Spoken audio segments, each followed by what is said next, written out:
Hey YouTube, what is going on? Brandon here with Brandon's Garage, and today I'm changing out the fuel pump on my 2012 Nissan Altima. So I'm taking you through the process of me removing the old fuel pump and then replacing in the replacement fuel pump into the system from beginning to the end. And so I hope this video ends up being helpful. Now this channel is very new and I am trying to get it off the ground little by little, and so every little bit of help here in the beginning really does help. If you like the video, if you subscribe to the channel, if you even comment below or anything to say really in the comments section, that really does help the video, that helps the channel, and it is very much appreciated. Now before we get into the actual replacement or repair video, there will be links in the description below for tools or parts that I end up talking about. I do benefit from you purchasing through those links, so again, that is greatly appreciated as well. Alright, I look forward to doing a lot more of these videos. I hope this ends up being helpful to you, or if you think it would be helpful to somebody else, share it with them. Alright, so let's get started with the repair video. These are the tools you're going to need in general for this project. There are quite a few, so if you're missing any of these that you see, I have one that you may not have, I'm going to leave a link in the description below for you to search up that tool and be able to purchase it. I'm also going to be leaving a link for this fuel pump that I ended up purchasing for my 2012 Nissan Altima. So the first thing you're going to want to do is you're going to want to get into this fuse box, and once you remove the top of the fuse box, on the back of that cover you're going to see a diagram of all the different fuses and how they work, what part of the car utilizes that fuse. So right now you're locating the fuel pump fuse. You're going to want to remove that one. That way you cut any fuel that's going in or out of that fuel pump, and you're going to be able to work on it a lot easier. This is also a good time if you wanted to check your fuses, make sure everything is the way it needs to be. I did notice that I was missing a few, but I'm not really sure that I need to replace those. I may have to. So just really consider looking into your fuse box, making sure everything is connected right.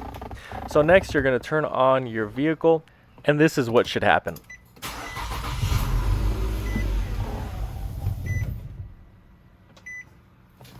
You want the engine to die out, and because there was no fuel that was being pushed into the system. And next you want to unhook the battery so that you're able to work on the fuel pump. Set that aside. And now you've got these two tabs on either side of the back seating. It's as simple as pulling them outward and then lifting the seating upward. You're doing that on both sides. And once you do that, you should be able to remove the entire seat pad and set that aside, because you're going to be working in that general area.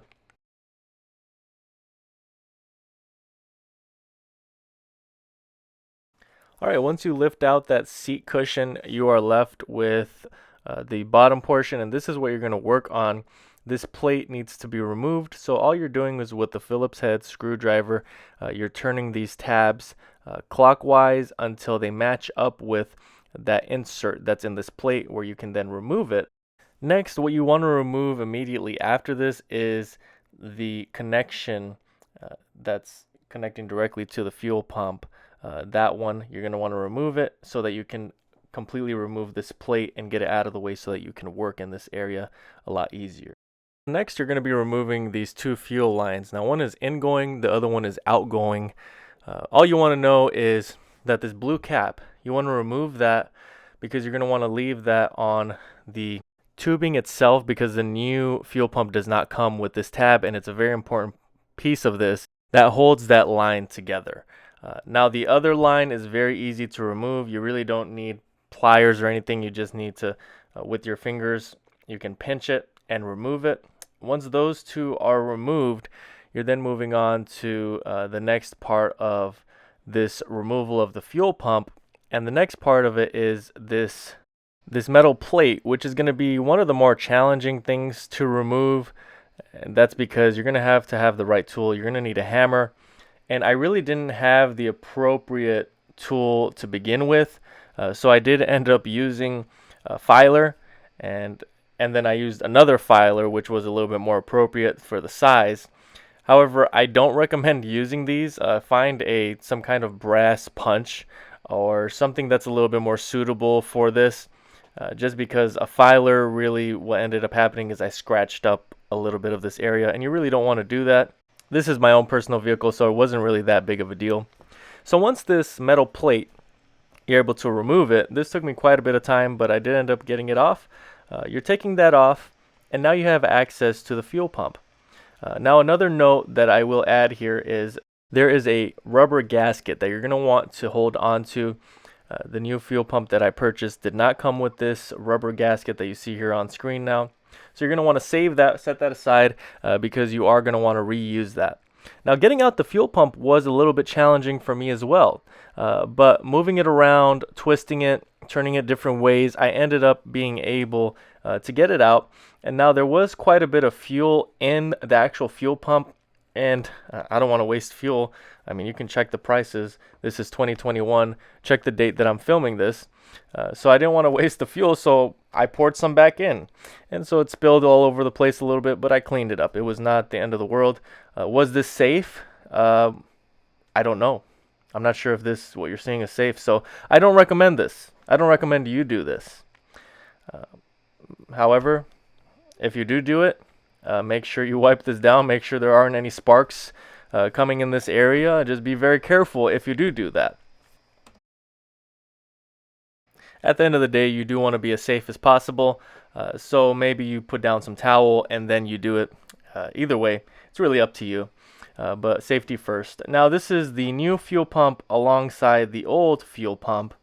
And basically, if you're having some of the issues that come with, an older fuel pump, this is going to solve that. You're going to get a brand new one in here. Now, the device that measures the fuel level, you want that to go in first, just like you see there, and then you're fitting in the rest of the fuel pump. You're then kind of shimmying it into place, and you kind of want it to match up with where you can connect the lines just like you did before. Of course, you're replacing this gasket, and you're kind of just fitting it in place, and then you are going to have to kind of push it down. And I had a moment where I was wondering if I should do that, but remembering removing it, it did pop up. So you are going to have to kind of push it down in place, and then of course you're going to reinstall that metal plate. You're going to push it back in place or hit it back in place with the hammer. Of course, you want to be really careful that if you spilled any gas along the way, you have that dried up, because if you're using the wrong kind of punch to hit this back in place, you could create a spark. You really don't want that to happen. So I'm giving you some of the raw, unedited portions, some of the difficulties I was having. A lot of times in these repair videos, you will watch a video and it seems like 1, 2, 3, you can go in there and do it. I'm showing you kind of the setbacks that I had. I didn't purchase a punch or something that was appropriate. I kind of had to use a filer. I did have some trouble, and it took me some time to remove this metal plate. And then I shared along the way with you some of the other difficulties I had. So hopefully you take that into consideration when you're doing this replacement. It was very much worth it, because if your fuel levels are off or you're not getting enough fuel to the engine, this is definitely going to solve your problem. Again, there are links in the description below for you to purchase tools, and also for you to purchase this fuel pump, the exact one that I used in this video. Also, I used some other equipment. I may link that in the description below as well. I have a headlamp on. If you're in a garage that's not very well lit, that could be helpful to you. And I had some other flashlights along the way.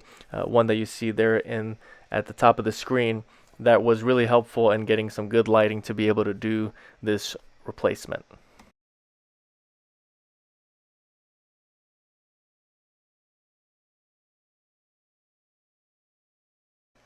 So you're just replacing everything back to the way it was. Make sure everything is connected before you put this plate back on.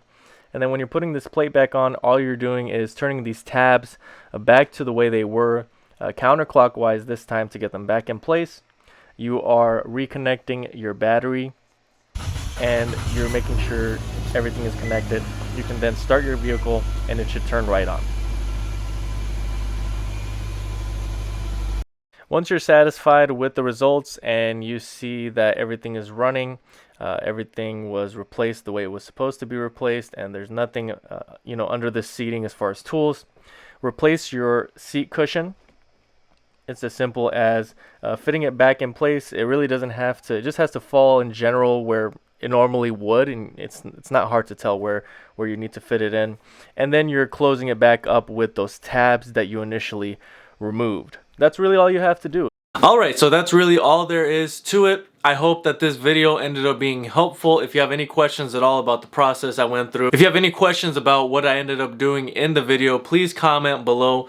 Remember, there are those links in the description below. That's really all I have for today. Thank you guys so much for watching, and until next time.